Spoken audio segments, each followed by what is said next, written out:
Hi guys, welcome. Okay, Danny here from the Magic Junk Drawer. So, this person raised a good question. So, basically, what he was saying was that I'm always feeling like I got to wait for the universe to make me meet somebody, or I don't need to force anything. But then after a long time, I'm wondering, how will I know? What happens if what if the person that was supposed to come in isn't coming in? What if the person is already here and I don't see them? Okay. And then, should I take action or do I wait? So these are great questions. And then, am I not manifesting, or am I manifesting more time because I'm waiting, or am I lacking? Like, how do I know? And is this creating resistance? That's excellent, excellent questions.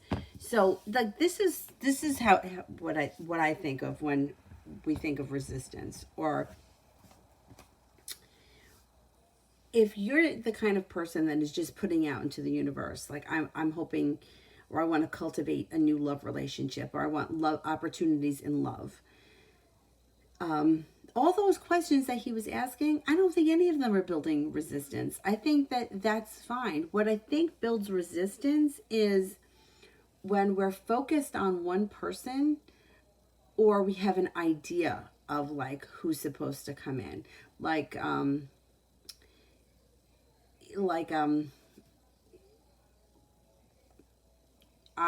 people say things like, "Well, I'm manifesting my ex back," and I can understand that sometimes people aren't over something that happened in the past, and I've been through that myself. Like, I've been like hoping that somebody comes back, or hoping that I would reconnect with somebody in my life. Like, I've gone through that in my day. I know what that's all about. And way back when I first started with studying Wicca, like it's really like against like you don't do a spell on somebody when you're following Wicca. Like, that's like a big no-no. It's like, if you want to bring love into your life, you can do a love spell to just bring somebody new in. But that, like, Wiccans believe that that's like manipulating somebody's free will. And when I was younger, like, I would never even think to go down that road, because I just thought that that's not like, you don't force yourself on anyone, or you don't manipulate someone to make them yours. And I've studied so much different crap in my day that it's kind of hard for me to like it's hard, like, you got to figure out what works for you.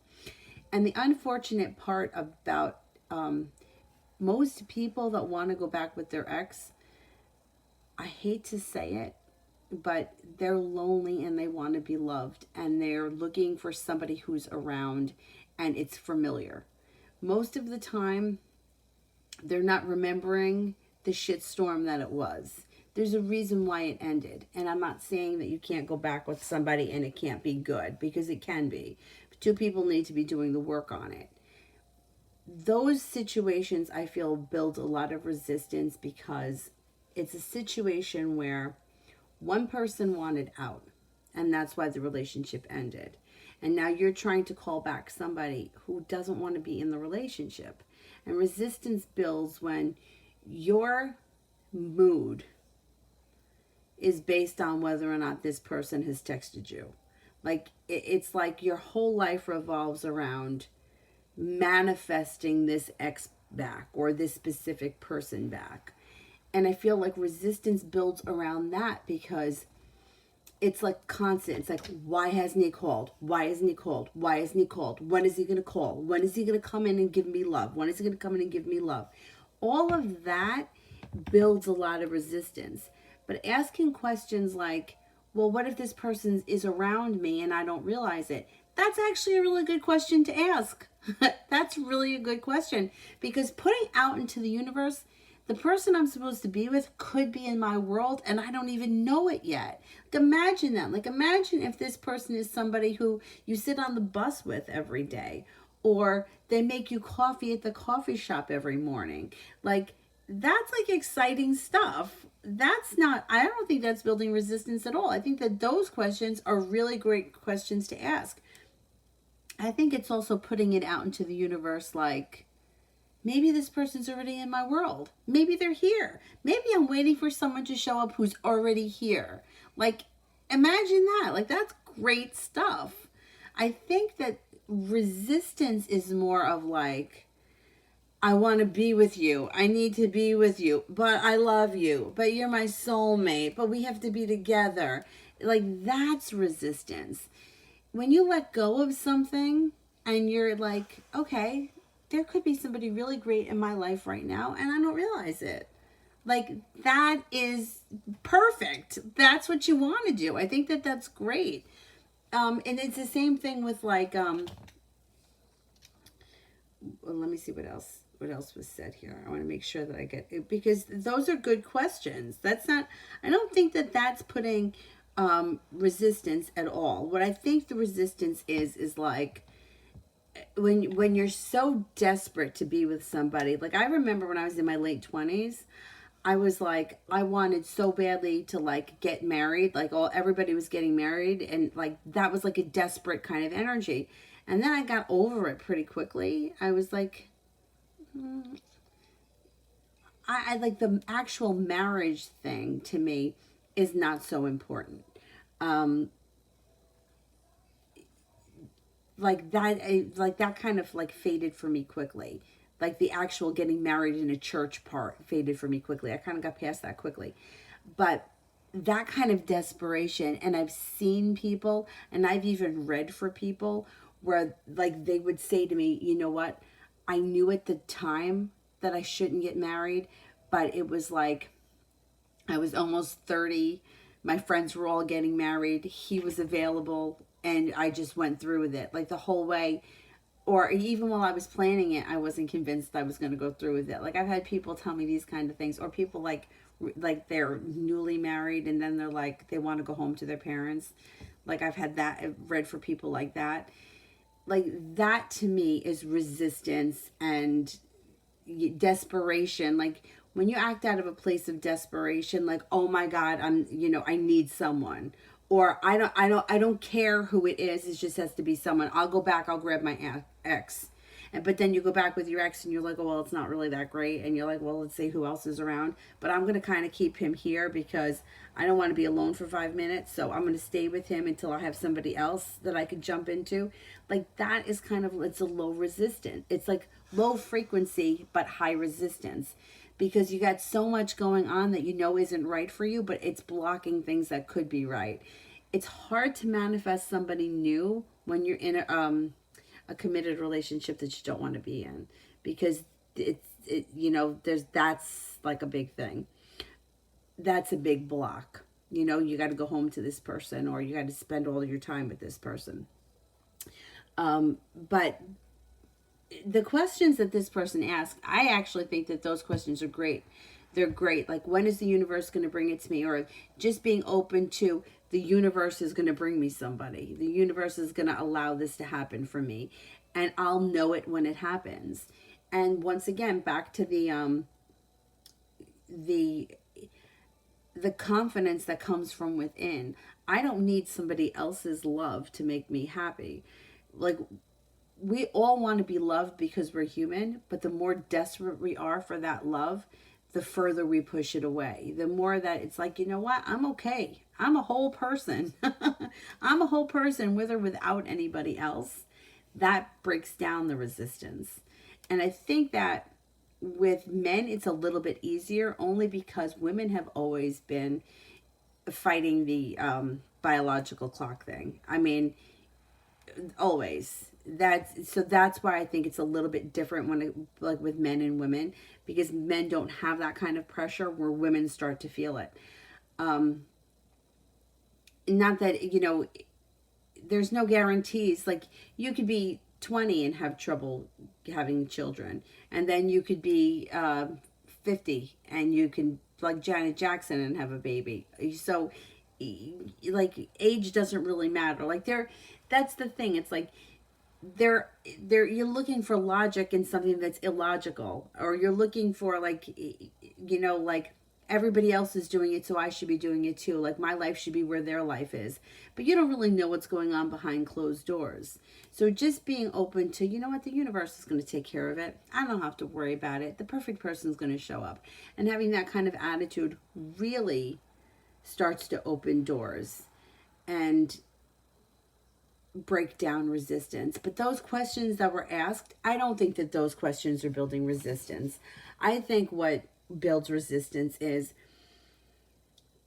it's the person that is not happy and makes everybody else miserable because they don't get what they want. Like, he didn't text you today, so now everybody that you cross paths with, you got to fuck them up. You know, like, that's the kind of, you know, it's like this person holds so much power over your life that is going to build resistance, because somebody else should not be in control of your happiness. If you want something so bad, you have to learn how to let that go, because you can't, it's that desire that pushes it away. Because imagine if you were on the other side of it. Like, imagine if you were receiving the energy of somebody that was like, I am not going to have a good day unless she texts me. Like, I have to hear from her every day. When is she going to text me? How come she hasn't texted me yet? Why didn't she answer me? How come she doesn't answer me? When am I going to hear from her? When am I going to see her? She needs to FaceTime me. Do you think that she's talking to anyone else? Now, if you're picking up all that energy, it would push you further away. You know, like, that's just the way it is. We don't want to be responsible for somebody else's happiness. We want to be in a situation where we meet the person halfway and it's mutual. I don't want to have to wait for you to, when the fuck is he going to call? When the fuck is he going to show up? Like, we did that. That was fun when we were 17, but it's not fun anymore when we're adults. So we don't really want to put that out into the universe. You know, like, I need him. That need, when you need something, it pushes it away, because nobody wants to be needed like that. That builds resistance. Nobody wants to be controlled. Like, we want to be able to love who we want to love because we love them, not because they need us to love them, to be validated. Like, that's where the resistance comes in. You know, it's like, if you needing someone to like your picture. Well, why didn't he like it? Well, why do you need him to like it? Maybe he didn't see it. You know, sometimes you don't see everything. I mean, I haven't been on Facebook. I can't tell you when the last time was. There's a lot of things I didn't like because I haven't seen them. What does it mean? Does it mean that I hate your guts? No, it just means that I'm not on Facebook because it drives me nuts. I can't stand it. Social media is run by Satan. If you haven't realized that by now. Anyway, so my point is, those questions that you asked, if you're watching this video, I think they were great questions. And I think that those questions keep the energy around you flowing. I don't think that it builds resistance. Asking questions like, who's coming in, or when am I going to meet this person, or are they in my life right now?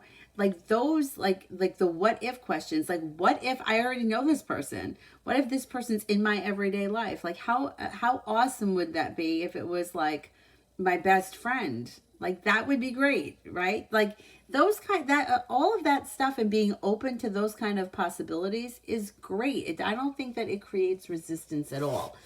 Like I said, things that create resistance, like, I need my hair to be blonder, I need my ass to be smaller, I need, like, that's looking for something external to fix what's broken on the inside, and it doesn't work that way. All that stuff is going to do is guarantee that your insecurities are blown out of proportion. You know, so it's like, when you feel like, okay, now I'm going to buy this lipstick and this lipstick is going to make everything right in my world, that's when something blows up, like an insecurity gets blown up, because you're thinking that you're going to find the answer in something that you put on, and that's not the way it works. The answer is inside. So it's like, okay, why am I feeling like this? What is it that am I feeling? Why do I feel like I need him to call me? Oh, it's because I have a wound that makes me feel that I'm afraid of being abandoned. That could be it. Or why am I jealous of Sally? Oh, well, maybe because I don't feel like I'm as good as Sally. Okay, well, now I have to work on that. I am worthy. I am good enough. I'm smart enough. Like whatever it is. Because something on the outside is not going to fix what's happening on the inside. You got to fix what's on the inside, which then will fix what's on the outside. So it's very simple once you start to get the hang of it, and the right people come in and the wrong people will move out.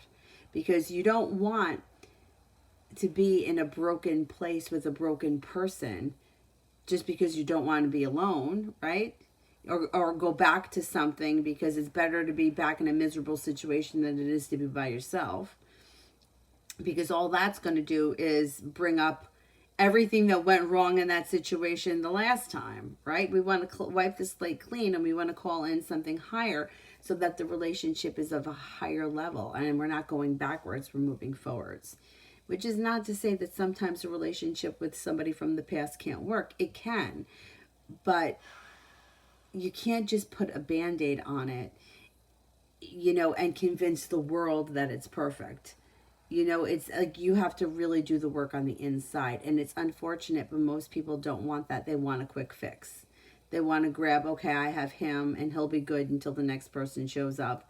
And if I lose 5 pounds and my pants fit better, then I'm going to be more worthy of love and the next guy will like me better. None of that is true. It's not how it works. It would be nice if it was that easy, but that's not how it works.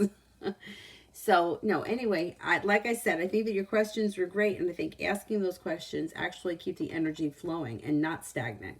But things start to get a little bit lighter and move because of that. Because of those types of questions. Like maybe this person is here right now. Maybe they're around. You're going to know it. You're not going to miss them. They're not going to like pass you by. You're going to know them. They're going to make themselves known. And the right person will show up. And he sounds like, especially this person that I was talking to today, sounds very open, doesn't sound stuck at all. They actually sound very open to possibilities, which is good. Being open to possibilities, like I say with the spell work. I mean, go with the energy. Go with the energy of the situation. If the energy is like, you know what, this wasn't good for me 10 years ago, it's probably not going to be good for me right now. Is this what I really want, or am I just lonely? It's okay to be lonely. It's okay to feel lonely. It's okay to feel like something is missing. But it's not really such a great idea to fill a void with something that doesn't work just to fill the void. Like fill that void with affirmations and working on yourself, and that so that you don't call in any more like broken, twisted up people or situations, because sometimes we do that. Believe me, I've done it. I think everybody has. Anyhow, I hope that I made my point and I didn't just babble for 17 minutes.